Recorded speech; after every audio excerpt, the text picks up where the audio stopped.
Hi everyone, we have an update from Seven Fires Media. We always want to come live to you with a live feed, but where we always end up usually has no connection. So I wanted to share that our journey started with a 2.5-week trip to the Dakotas, and we found ourselves back at Standing Rock, and then we found ourselves in the Black Hills.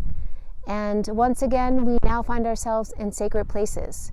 So I feel like part of our journey is to pay honor to these sacred sites and these sacred places that our ancestors have gone to in times of need and ceremony for prayer, when they needed to carry on and move forward.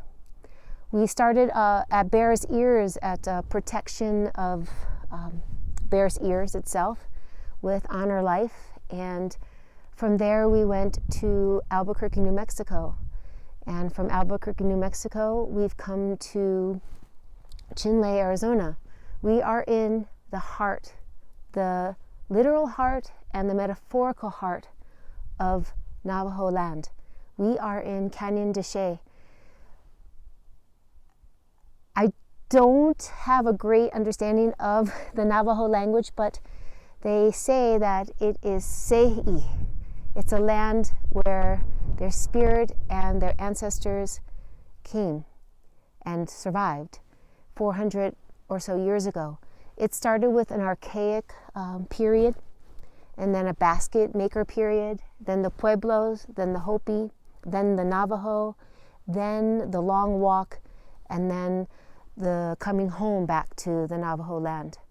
If you look out behind you, behind me, in front of you, we have, we're on the southern rim of Canyon de Chelly, and we have Spider Rock. We have the Chusca Mountains in the far distance. We have Raven, Crow, and Sky. We have been blessed with a beautiful day, and we've been to the northern rim. We've taken a lot of footage of those areas of Canyon del Muerte.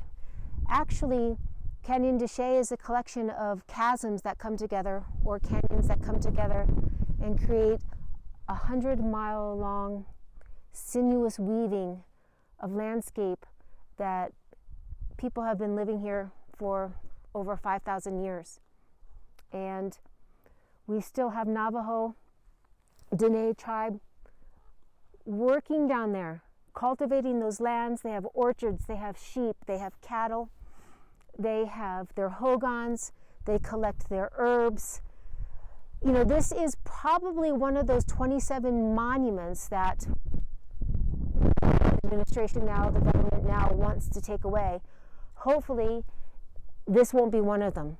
Hopefully, Bear's Ears won't be shrunk in size. Hopefully, Chaco Canyon won't be mined and for oil and gas, and hopefully Grand Staircase Escalante won't be shrunk for the destroying of lands for no reason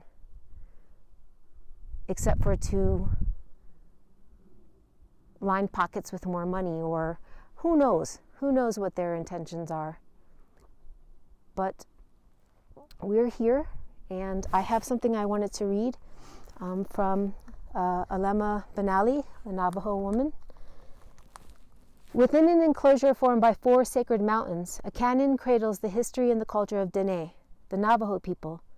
To the outside world, it is known as Canyon de Chelly. To the people who live here, it is Sehi, a physical and spiritual home. The smell of wood, smoke, and distant sounds of sheep bells, barking dogs, and children playing tell us that Dene still live here. Alfalfa cornfields and small orchards surround the traditional log hogans on the canyon floor, weaving a tapestry of everyday life. To Dene, the canyon means more than a summer home or a place to raise sheep and corn. Our culture emerged from this land. Our language refers to the landscape, and the people identify themselves by this. Dene are connected with the landscape, deriving meaning, culture, and spirituality from the natural features that surround them. The land nourishes our people, and it is intrinsic to the activities of daily life. Our elders are especially close to the land.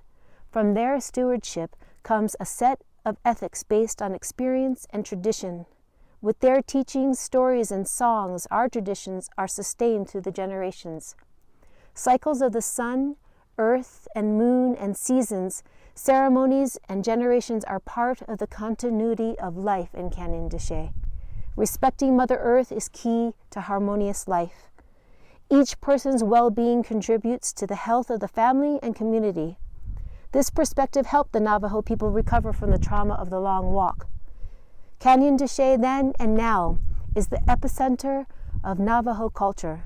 People who live here retain that spirit of their ancestors. Traditional beliefs are reflected in everyday life, in how Navajo care for their families, livestock, and homes, and how plants are collected for ceremonial, medicinal, and traditional uses. Yet Dene thrive on new experiences. For our health, we maintain traditions to help preserve our way of life, while we adapt to changings in the physical world. Adhering to this belief makes Dene a truly bicultural society. As a Navajo leader once said, "We will be like a rock. A river has to go around." Alema Benelli, Navajo. So on behalf of Seven Fires Media, continue to stay with us on these journeys that we take to sacred sites, the places that we need to protect and defend. Our journey will continue here on in Arizona. So thank you once again.